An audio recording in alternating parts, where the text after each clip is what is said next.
నమస్తే. ఇన్నాళ్ళు నన్ను సపోర్ట్ చేస్తూ, ఎంకరేజ్ చేస్తూ మీ ప్రేమని నాకు అందిస్తున్న ప్రతి ఒక్కరికి కృతజ్ఞతలు. అలాగే ఈ వీడియో కూడా ఖచ్చితంగా మీకు ఉపయోగపడుతుంది. లైక్, షేర్ అండ్ సబ్స్క్రైబ్ చేసి మీ సపోర్ట్‌ని నాకు అందించండి. అలాగే ఈ వీడియో పట్ల మీకున్న అభిప్రాయాన్ని కామెంట్ సెక్షన్‌లో కామెంట్ చేసి తెలియజేయండి. ఇప్పుడు వీడియోని చూద్దాం. నమస్తే, వెల్కమ్ టు అవర్ ఛానల్. నేను కుప్పా పద్మిని. ప్రస్తుతం మనతో పాటు ఇద్దరు ఆధ్యాత్మికవేత్తలు ఉన్నారు. మాట్లాడదాం. ఇద్దరికి నమస్కారం. నమస్తే పద్మిని. ముందుగా మీ ఇద్దరికి మాఘీ పౌర్ణమి శుభాకాంక్షలు. నీకు మన రెడ్ టీవీ ప్రేక్షకులందరికీ కూడా మాఘీ పౌర్ణమి శుభాకాంక్షలు. Thank you so very much. ఇద్దరు కలిసి కూర్చున్నారు కాబట్టి మరి మాఘీ పౌర్ణమి శుభాకాంక్షల్ని కూడా చెప్పాను కాబట్టి ఆబ్వియస్ గా మాఘ పౌర్ణమి గురించి మాట్లాడుకోబోతున్నాము. అత్యంత పరమ పవిత్రమైనటువంటి రోజు. పౌర్ణమిలోకెల్లా మాఘ పౌర్ణమిని చాలా విశేషంగా చెప్తారు. చంద్రుడు కూడా అసలు సకల కళల్ని సంతరించుకొని ఉంటాడు, కానీ ఈ పౌర్ణమికి మరింత దేదీప్యమానంగా ఆయన వెలుగుతూ ఉంటారు. అది మనం ప్రత్యక్షంగా చూస్తూనే ఉంటాం. మరి మాఘ పౌర్ణిమ విశిష్టత, ఆ రోజున ఏం చేసుకోవచ్చు అనేది మీ మాటల్లో. ముందుగా ఎవరు చెప్తారు? మీ ఎవరైనా పర్వాలేదు, చెప్పండి. కథ చెప్తారు కాబట్టి మీరే చెప్పాలి. చెప్పండి అంటే కదా. అయితే పౌర్ణమికి చాలా విశేషం ఉంది. ఎందుకు అనంటే పౌర్ణమి రోజే దత్తాత్రేయ స్వామి జన్మించారు కాబట్టి ప్రతి పౌర్ణమి కూడా దత్త భక్తులకి, దత్త బంధువులందరికీ కూడా విశేషమైంది. ఆ పౌర్ణమి అంటే చాలా ఆస్పీషియస్ డే. ప్రతి పౌర్ణమికి దత్తక్షేత్రానికి వెళ్తూ ఉంటారు. గానగాపురంలో కిటకిటలు ఆడిపోతూ ఉంటారు. ఆ రోజు అన్నదానాలు చేస్తారు, భిక్షా కార్యక్రమం నిర్వహిస్తూ ఉంటారు, అలాగే అభిషేకాలు చేస్తూ ఉంటారు. చాలా విశేషము మాఘ పౌర్ణమి అనేది. ముఖ్యంగా నదీ స్నానాలకి చాలా మంచిది. ఇప్పుడు కాశీ దగ్గర ప్రయాగలో చాలా విశేషమైన మాఘమేళ జరుగుతుంది పద్మిని. ఎందుకంటే త్రివేణి సంగమము, ప్రతి ఒక్కరు కూడా 3 పూట్ల స్నానం చేస్తారు అక్కడ ఆ మాఘమేళలో. అక్కడ ఉండేదే స్నానాలు చేయటానికి. మాఘమాసం అంటేనే స్నానాలు చేస్తే మన సకల పాపాలు, దోషాలన్నీ కూడా హరిస్తాయని. ఈ మాసం మొత్తం చేస్తూ ఉంటారు అక్కడ. మొత్తం చేస్తుంటారు. ఈ మాసం మొత్తం చేయలేని వాళ్ళు పౌర్ణమి రోజు అసలు అదొక మేళ, అంటే తండోపతండాలుగా నీకు కనబడుతున్న సాధువులు వీళ్ళందరూ కూడా, నాగసాధువులు, మునులు, అఘోరీలు అందరూ కూడా అక్కడికి వచ్చి 3 పూట్ల స్నానం చేస్తారు. 3 పూట్ల స్నానం చేసి దీపాలు కూడా వెలిగిస్తారు. ఎందుకంటే దీపానికి కూడా చాలా విశేషం ఉంది పౌర్ణమి రోజు. రైట్. అయితే అందరూ అక్కడికి త్రివేణి సంగమం దగ్గర ప్రయాగకు వెళ్తారు. అక్కడికి వెళ్ళలేని వాళ్ళు చాలా మంది ఉంటారు. సో మిగతా జీవనదులు ఉన్నాయి కదా, అక్కడ కూడా స్నానాలు చేయాలి. ప్రతి నదిలో గంగా, యమున, కృష్ణా నది ఉంది మనకి దగ్గరలో, గోదావరి ఉంది, నర్మదా నది పుష్కరాలు కూడా. నర్మదా నది పుష్కరాలు మే నుంచి మొదలవుతున్నాయి. మే నుంచి మొదలవుతున్నాయి. అయితే ముందే పుష్కరుడు వచ్చి ఉంటాడు. పౌర్ణమికి చాలా మంది నర్మదా నదికి కూడా వెళ్తున్నారు. అవును, నర్మదా నది కూడా అక్కడ మన కాశీ దగ్గరే చాలా మంది నిర్వహిస్తున్నారు. నర్మదా నది మన ప్రయాగ దగ్గర, కాశీ దగ్గర కూడా చాలా మంది ఈ పుష్కరాల గురించి ముందుగానే, పుష్కరుడు వచ్చి ఉంటాడు కాబట్టి నదీ స్నానాలు ముందుగా వెళ్ళి చేస్తున్నారు. రైట్. అయితే నదీ స్నానం, మనమేమో కాంక్రీట్ జంగల్లో ఉన్నాం, మనకు నది ఉంది కానీ పాపం మూసీ నది మంచి నదే, కానీ దాన్ని మొత్తం కలుషితం చేసి పాడేశాం కదా. మనకేమో నదులు లేవు, కానీ దర్ ఇస్ అ వే. వెళ్ళాలి అనుకుంటే నల్గొండ దగ్గరలో ఉంది చక్కగా, లేకపోతే జోగులాంబ దగ్గర ఉంది, అలంపూర్ జోగులాంబ ఉంది, మన బీచ్పల్లి ఉంది, మన ధర్మపురి ఉంది, ధర్మపురి దగ్గర ఉంది, ధర్మపురి దగ్గర ఉంది, ఎన్ని ఉన్నాయి. కానీ అది కూడా వెళ్ళలేము అనుకునే వాళ్ళు ఏం చేయాల్సి ఉంటుంది. శ్రీశైలం దగ్గర కూడా వెళ్తున్నారు కదా. శ్రీశైలం దగ్గర కూడా నది, మన పాతాళ గంగ ఉంది. పాతాళ గంగ కూడా మంచి గంగాయే కదా. కానీ మరి వెళ్ళలేము మేము, అబ్బే అలా కుదరదండి. మరి మా పరిస్థితి ఏంటి, ఇదే కదా ప్రశ్న. అవును. అయితే ఇంకొక ముఖ్యమైన విశేషం ఉంది పద్మిని. ఆ రోజు లలిత అమ్మవారి జయంతి. లలిత అమ్మవారి లలితా జయంతి. అయితే ఆ రోజు చంద్రుడిని చూస్తూ వెళ్ళలేము అంటున్నారు కదా, దీనికి మించింది లేదు. సాయంత్రం పూట చంద్రుడిని చూస్తూ లలితా సహస్రనామము పఠిస్తే దానికి మించింది లేదు ఆ రోజు అని చెప్తాను. దీపాలు వెలిగిస్తూ అమ్మవారికి ఇష్టమైన పువ్వులు, కదంబం పువ్వు, అలాగే మల్లెలు, జాస్మిన్, వైట్ లిల్లీ, లోటస్, ఇలాంటి పుష్పాలన్నీ కూడా ఆ రోజు తీసుకొచ్చి అమ్మవారికి పుష్పార్చన చేస్తూ చంద్రుడిని చూస్తూ లలితా సహస్రనామం ఎవరైతే చేస్తారో అన్ని ఫలితాలను కూడా స్వామిస్తారు. శ్రవంతి గారు ఏం చెప్తారో విందాము. అడగబోతున్నాను నేను. అక్క చెప్పండి అక్క, ఎలా చేసుకుంటారు, ఎలా చేసుకునేవారు మాఘ పౌర్ణిమని? ఈసారి ఎలా చేసుకుంటాం? పౌర్ణిమ అనగానే మనకి గుర్తుకొచ్చేది వెన్నెల. సూర్యుడి నుంచి తీసుకునే మొత్తం అంతా కూడా చంద్రుడికి ఎక్కడి నుంచి వస్తుంది? కాంతి సూర్యుడి నుంచి వస్తుంది. ఆ కాంతిని అమృతము అని అంటారు. ఆయన 15 రోజులు కంటిన్యూగా అమృతం తాగుతారనమాట. చంద్రుడు సూర్యుడి నుంచి వచ్చే డైరెక్ట్ గా అమృతాన్ని తాగుతారు. అవంతా కూడా మళ్ళీ మనకి పంచిస్తారు మిగతా 15 రోజులు. కాబట్టి పౌర్ణిమ సంతరించుకుంటుంది, పూర్తి వెన్నెల సంతరించుకుంటుంది. అందుకే వెన్నెల చూస్తే ఆల్మోస్ట్ అమృతం తాగినట్టుగానే అనిపిస్తుంది. ఇంకా ఉండాలి వెన్నెల్లో, కాసేపు కూర్చోవాలి, మాట్లాడుకోవాలి అని అనిపిస్తూ ఉంటుంది. ఎప్పటికీ బోర్ కొట్టదు అది కూర్చుంటే బోర్. కాబట్టి చక్కగా ఆ రోజు అమ్మవారికి పూజ చేసుకోవడం చాలా మంచిది. ఎందుకంటే చంద్రుడు పరిపూర్ణమైన కాంతితో వెలుగుతూ ఉంటాడు కాబట్టి అమ్మవారి రూపము ఆ కాంతిలో మనకి ప్రస్ఫుటంగా కనపడుతుంది. మిగతా రోజుల్లో మనం సరిగ్గా చూడగలుగుతామో చూడలేమో అంట. కానీ పౌర్ణిమ రోజు అమ్మవారి కళ చంద్రుడు ఎట్లా అయితే ప్రకాశవంతంగా, ఆ ప్రకాశం కూడా ఎలా ఉంటుంది మనం చూడగలిగేంతగా. ఇప్పుడు సూర్యుడు కూడా చాలా ప్రకాశవంతంగా ఉంటాడు, కానీ 8 తర్వాత డైరెక్ట్ చూడగలుగుతామో మనం చూడలేం. కానీ చంద్రుడిని చూడు, పౌర్ణిమ చంద్రుడిని తదేక దృష్టితో చూడగలుగుతాం. అమ్మవారు కూడా అదే వెన్నెలతో అమృతవల్లి లాగా కనపడుతుంది అన్నమాట. అందుకే ఆవిడకి అమృతవల్లి అని పేరు వచ్చింది. ఎందుకనంటే చంద్రుడు కాంతితో వెలిగిపోతూ ఉంటుందట అమ్మవారు ఎప్పుడు. ఆ రోజు మనం పౌర్ణిమ రోజు మనం అమ్మవారిని అలా చూడొచ్చు. చక్కగా తదేక దృష్టితో అమ్మవారిని అసలు కనురెప్ప వేయకుండా చూడగలుగుతాము. అలా అమృత కాంతితో అమ్మవారు ఉంటారు. అయితే అమ్మవారికి చాలా ఇష్టమైనది లలితా సహస్రం అని మనందరికీ తెలుసు. కానీ లలిత అమ్మవారిది అష్టోత్తర నామాలు ఉంటాయి.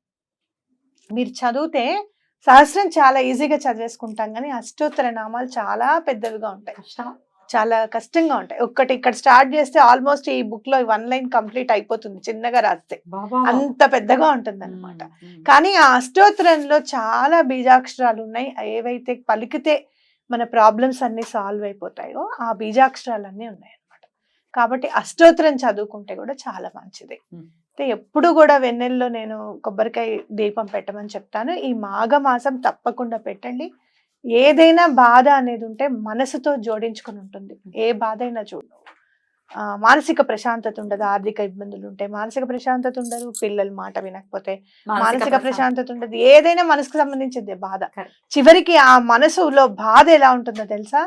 మనం చదువుతూ ఉంటే కూడా అదే గుర్తుకొస్తూ ఉంటుంది. ఏ లలితా శాస్త్రం చదువుతున్నా కూడా వీడు వింటాడో లేదో, సరేలే ముందు చదువుదాం, అమ్మవారే చూసుకుంటుంది అని అనుకుంటూ మనసులో చదువుతూ ఉంటాం.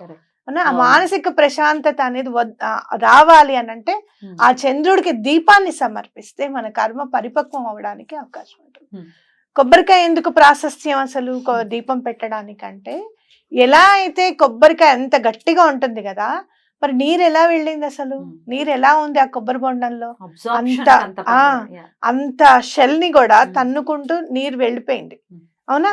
మరి అలానే మన బాధలన్నీ కూడా తీర్చడానికి అమ్మవారు మన బాధలన్నీ కూడా అలానే తీర్చేస్తారు అని అర్థం అన్నమాట. కాబట్టి చక్కగా కొబ్బరికాయని పగలగొట్టేసి చిన్న కొబ్బరికాయని మీరు ఆవు నెయ్యి వేసి చక్కగా దీపం పెట్టుకుంటే చాలా మంచిది. మీ ప్రాబ్లమ్స్ అన్నీ కూడా తీరిపోవడానికి అవకాశం ఉంది. అయితే ఎవరైతే పౌర్ణిమ రోజు లలితా సహస్రం చదివి, నిజంగా చెప్పాలంటే 9 సార్లు చదివి లలితా సహస్రం, ఆ పాలల్లో ఏలక్కాయలంట, మనం ఎలాచి వేసేసి తీసి చక్కగా ఎలాచి వేసేసి ఇంత బెల్లం వేసేసి చంద్రుడికి నైవేద్యం పెట్టి 9 సార్లు లలిత సహస్రం చదివితే గనక మీరు కళ్ళతో చూసి ఎలా చదువుకుంటూ వెళ్తే కరెక్ట్ గా 90 మినిట్స్ పడుతుంది, 1.5 అవర్ పడుతుంది. ఇంకా కొంచెం నెమ్మదిగా చదివితే 2 గంటలు పడుతుంది. అలా ఎవరైనా పౌర్ణిమ రోజు ఈ వ్రతం అంటారు అనుకో, పౌర్ణిమ వ్రతం, ఇది 33 పౌర్ణిమలు చేయాలి. చాలా బాగా కలిసి వస్తుంది. అమ్మవారు ప్రస్ఫుటంగా మనది ప్రతిదీ మన అడుగు చేయి పట్టుకొని వేస్తున్నట్టుగా మనం తప్పకుండా చూస్తాం అన్నమాట. కాబట్టి మీరు తప్పకుండా పని చేయండి. 9 సార్లు చదవమంటున్నారు. 9 సార్లు చదివితే చాలా మంచిది. కానీ ముగ్గురు కలిసి 3 సార్లు అలా చదువుకోవచ్చు, తప్పేం లేదు. అలా అయినా చదువుకో, కానీ ఎవరింట్లో వాళ్ళు పెట్టుకుంటారుగా. ఎవరింట్లో వాళ్ళు పౌర్ణిమ ముగ్గురు ఆడపిల్లలు తల్లి చదవచ్చు, 3 సార్లు చదివితే చదవచ్చు. ఎందుకు అత్తగారు ఉంటారు, కోడలు ఉంటుంది, పిల్లలు ఉంటారు. అత్తగారితో కలిసి ఉన్న వాళ్ళు అయితేను, లేదంటే తల్లులు ఉంటారు, ఒక్కోసారి ఎవరో ఒకరు ఉంటారు, తల్లులు అయితే ఉంటారు. రైట్. ఎవరో ఒకరు ఉంటారు, Right. కలిసి చదువుకోవచ్చు. అలాగే ఆ రోజు అసలు లేకపోతే అక్క కలిసి చదవటం మీరు చదువురు కానీ, సారీ టు ఇంటరప్ట్, కాకపోతే ఒక అపార్ట్మెంట్ లో ఉన్నారనుకోండి, అందరు కలిసి చక్కగా పైన టెర్రస్ మీదకి వెళ్ళి చేసుకుంటే చూడ ఇమాజినేషన్ చాలా బ్యూటిఫుల్ గా ఉంది కదా. చాలా బాగుంటుంది. If at all there- సామూహిక లలితా సహస్రనామ పారాయణము. Yeah. ఎప్పుడైనా స్వామి ఏం చెప్తారు అని అంటే, మనం చేసుకునే కంటే సామూహికంగానే Definitely. అమ్మవారైనా అయ్యవారి అయినా ఎక్కువ ఇష్టపడతారు. Mm. సామూహికం అంటేనే నేను అక్కడ ఉంటాను అని అంటారు. Mm. అంత ఇష్టం అన్నమాట అందరు కలిసి చేయటము. Right. అలా కూడా చేసుకోవచ్చు అంతే కదా? అలా కూడా చేసుకోవచ్చు పద్మిని. సరే, మీరేదో చెప్తున్నారు. దాంతో పాటు 9 దీపాలు, అంటే 9 సార్లు కదా, Mm. 9 దీపాలు పెట్టుకున్నా కూడా చాలా మంచిది. ఎలా 9 దీపాలు ఒకసారి ప్రమిదలు. అయిపోయిన వెంటనే ఒక దీపం అది అలా అలా వెలుగుతూ ఉంటుంది, ఇంకో దీపం అలా 9 టైమ్స్. అయితే దీనికి ఒక చిన్న కథ కూడా ఉంది, పౌర్ణమి చెప్పండి. కథ. ఏంటంటే ధనేశ్వరిని ఒక బ్రాహ్మణుడు ఉండేవాడు కంటికా నగరంలో. అయితే ఆయనకి ఎన్ని సంవత్సరాలైనా కూడా పిల్లలు పుట్టడం లేదు. నాకు అన్ని ఉన్నాయి కానీ పిల్లలు లేని లోపం. భార్యాభర్తలు ఇద్దరు కూడా చాలా బాధపడేవారు. అప్పుడు ఒక యోగి, ఒక మునీశ్వరుడు వచ్చి చెప్తాడనమాట తనకి, పౌర్ణమి వ్రతంని ఆచరించు. ఈ పౌర్ణమి అంటే అమావాస్య అయిపోయిన తర్వాత పౌర్ణమి వచ్చే వరకు 16 రోజులు కూడా కాళీమాత ఉపాసన చేయి, కాళీ అమ్మవారి ఉపాసన చేసి 32 పౌర్ణమిలు చెయ్యి. ఆ రోజు దీపాలు వెలిగిస్తూ అమ్మవారిని ఆరాధించు అని చెప్తాడనమాట. వాళ్ళు అలాగే క్రమం తప్పకుండా 32 పౌర్ణమిలు చేస్తారు. 16 రోజులు కాళీ ఉపాసన చేస్తారు. చక్కటి కొడుకు పుడతాడు. తర్వాత ఆ అబ్బాయికి పెళ్ళి అవుతుంది. తర్వాత కాశీ వెళ్తాడు ఆ అబ్బాయి. అప్పుడు అతనికి చావు గడియలు అంటే ఉంటాయి కదా జాతకంలో, చావు గడియలు వచ్చి యమబంటులు వస్తారు తీసుకెళ్ళడానికి. అప్పుడు దాన్ని ఆపుతాడు. ఎందుకంటే ఈ వ్రత మహిమ వల్ల అతనికి ఆ చావు గండ నుంచి, అపమృత్యువు కూడా అపమృత్యువు నుంచి కూడా బయటపడ్డాడు. అంత పవర్ఫుల్ పౌర్ణమి అని చెప్పడానికి ఈ చిన్న కథ చాలా క్లుప్తంగా చెప్పారు. సో ఇందాక నేను అన్నట్టుగా మాఘమాసంలో వచ్చేటటువంటి ఆ పౌర్ణమిలో చంద్రుడు చాలా దగ్గరగా, ఇంకా అసలు చంద్రుడు అంటేనే అందం, అసలు ఆయన చూస్తూనే ఉండాలని అనిపిస్తుంది. ఇంకాస్త దగ్గరగా వచ్చి ఇంకా ఇంకా ఇంకా ఇంకా చూడాలని అనిపించి చాలా బాగుంటుంది అసలు మాఘ పౌర్ణమి కదా. చాలా బాగుంటుంది. ఒక్కొక్క పౌర్ణిమకి ఒక్కొక్క రకంగా కూడా ఉంటాడు చంద్రుడు.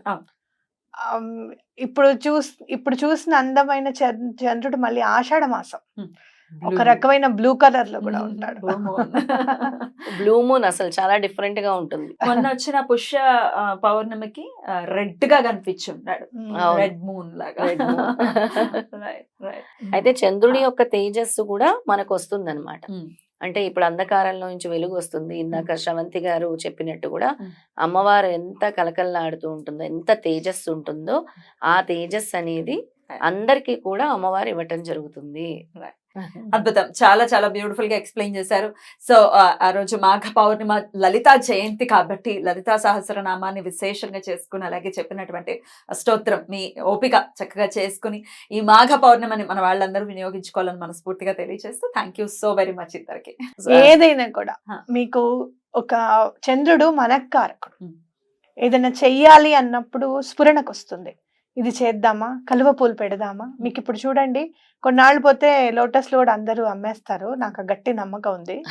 ఎందుకంటే నేను కలువ పూలు ఇంకా విరివిగా అమ్ముతున్నారు పద్మిని. సాయంత్రం అయ్యేసరికి భలే విచ్చేసుకుంటున్నాయి కలువ పూలు. చాలా పువ్వులు వేరు, తామర పూలు వేరు. కలువలు సాయంత్రం, కలువ పూలు కొంచెం ఇలా సాయంత్రం ఇచ్చుకుంటాయి. కొద్దిగా మీకు రేకు కనపడుతూ ఉంటది. తామర పువ్వు ఏమో చక్కగా ఇట్లా కన్ను షేప్ లో ఉంటుంది, ఇది కొద్దిగా బల్చగా ఉంటుంది, చాలా బాగుంటుంది.